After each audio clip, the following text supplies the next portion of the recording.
Hello, I'm Brian Fitzgerald, the Golf Doctor, and today I'm going to show you the easiest way to play bad golf.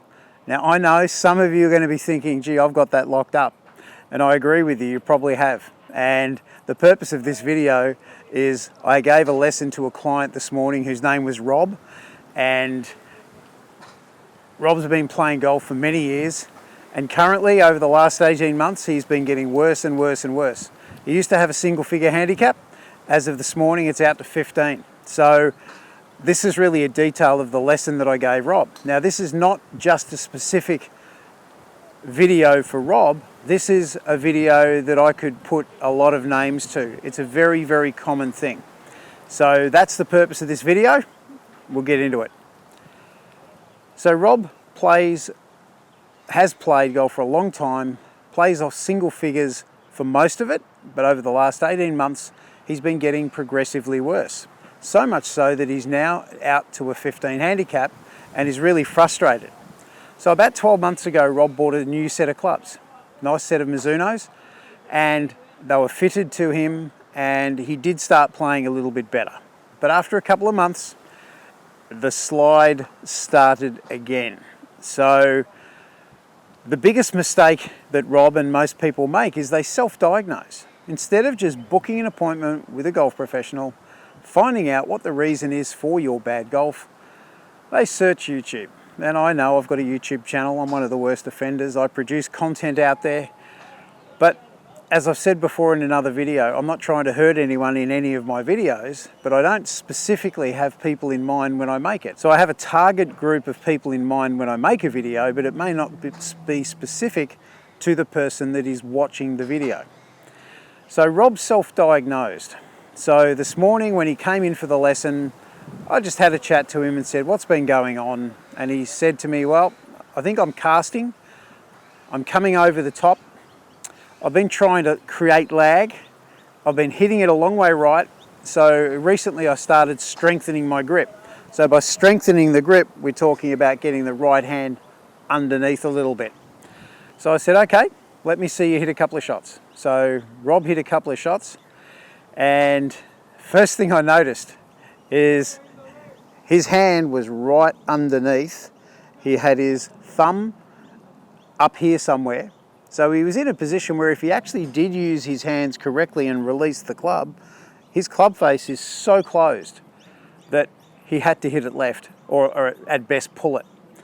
He was a pretty good athlete, played a lot of different sports when he was younger, so he's used to adjusting. So what he learnt to do was hold off the club and not release his hands and just basically block it. Combine that with the fact that he was trying to create lag, trying to hold on to the club for as long as he could before letting the club head go past his hands. All of these things were contributing to him hitting it a long way right. Add to that, his feet were aiming about 15 to 20 metres right of the target. His shoulder alignment was 15 to 20 metres left of the target. So he didn't have his feet or his shoulders aiming at the target. His right hand was way too strong.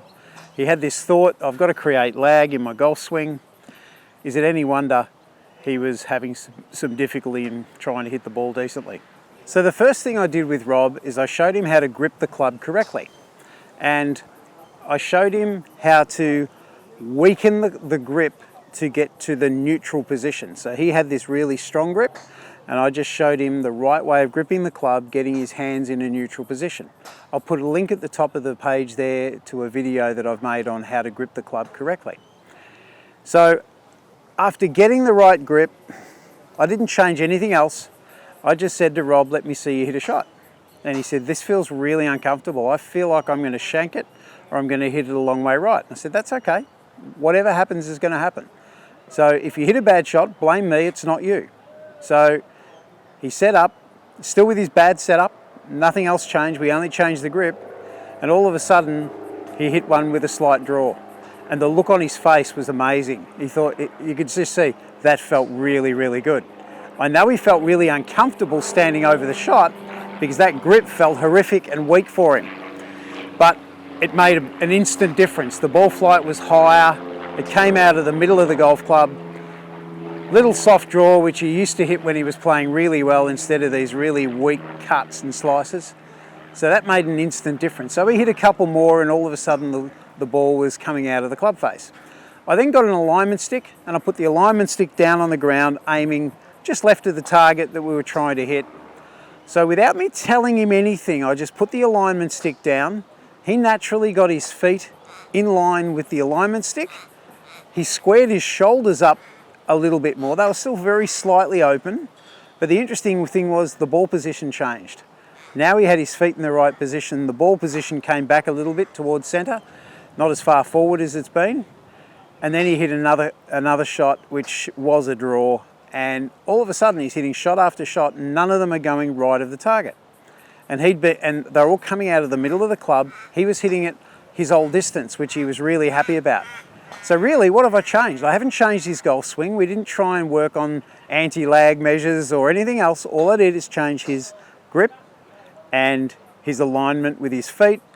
That in turn changed a few things.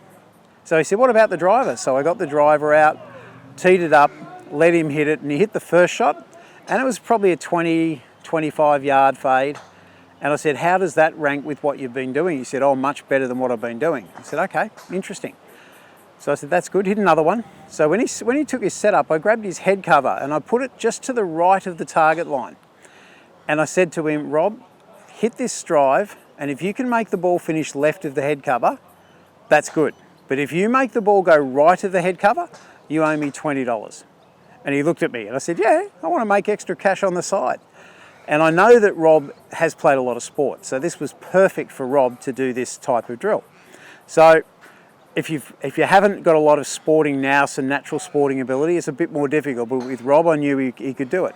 So just the act of putting the head cover down just in front of the ball by about a metre, just slightly off to the right, and him thinking I have to hit it left of the head cover, otherwise I'm down $20, he hit the ball with a nice soft draw. And then I said to him, okay, with the next shot you're going to hit, I want you to start at left of the head cover and make it finish right of the head cover. And if you don't do it, you've got to give me $20. And he looked at me again and I said, yeah, I'm serious.